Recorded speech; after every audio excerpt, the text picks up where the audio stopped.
malah mencarikan dana terus apa beberapa harus kita diskusikan untuk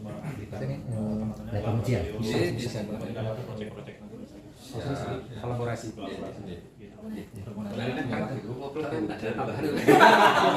Sama ini Pak, betul untuk menentukan. Itu ada yang berkaitan dengan budidaya serat alam. Kemudian yang poin kedua nanti ada juga mengenai halal. Kemudian yang keempat ada mengenai beberapa kita akan produk tekstil seperti itu. Jadi tekstil seperti itu. Jadi kita bicaranya dari hulu sampai hilir Pak seperti itu. Untuk sesi pertama yang terkait dengan serat alam, budidaya serat alam khususnya serat kami, yang pertama saya berikan waktu ke Pak Dodi dan Pak Imawan untuk menyampaikan ya, terkait dengan budidaya serat alam sebesar yang mungkin bisa dikembangkan di sini. Semua yang berkaitan.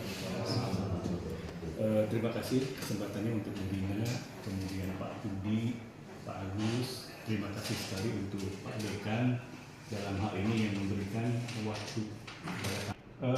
Intinya awalnya gini Pak, dari prospek yang sudah kita lihat bahwa prospek yang menjanjikan sebagai serat alam Indonesia dan ini dapat memberikan kontribusi untuk permintaan pasar global dan ini untuk sustainability ya tentunya. Dengan inovasinya kita juga nanti seperti apa dari investasi mulai secara akademisi kemudian secara Baru bisa sampai inagrace. Dulu orang sebutnya China Grace.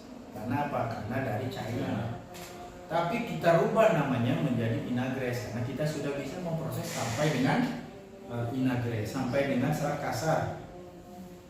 Lalu yang sebelahnya fully the gum and open fiber itu saya proses di China dengan teknologi yang ada di sana. Kalau sudah seperti itu mahal itu harganya.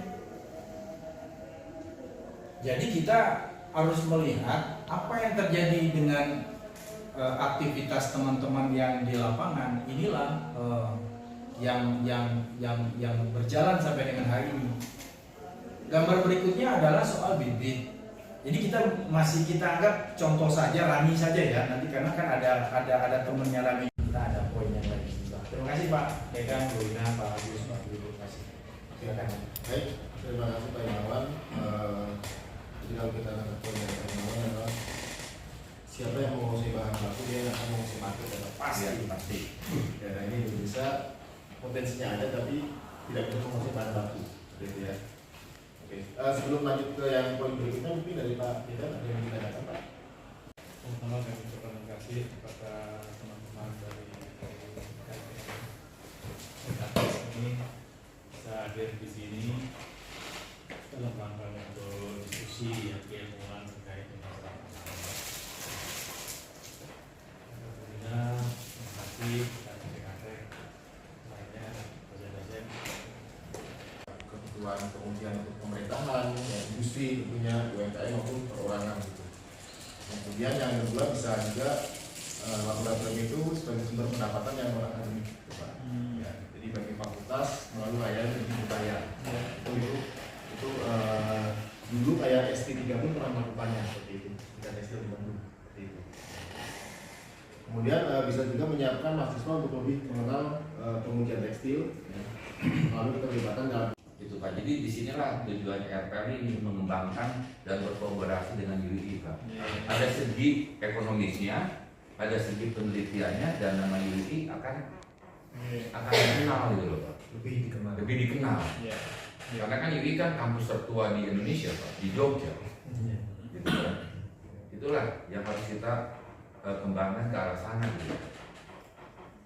Kalau nanti bisa baik bersambut dengan pihak yayasan, ya kita tim RPL ini siap mendatangkan gitu Pak, ke Indonesia seperti itu.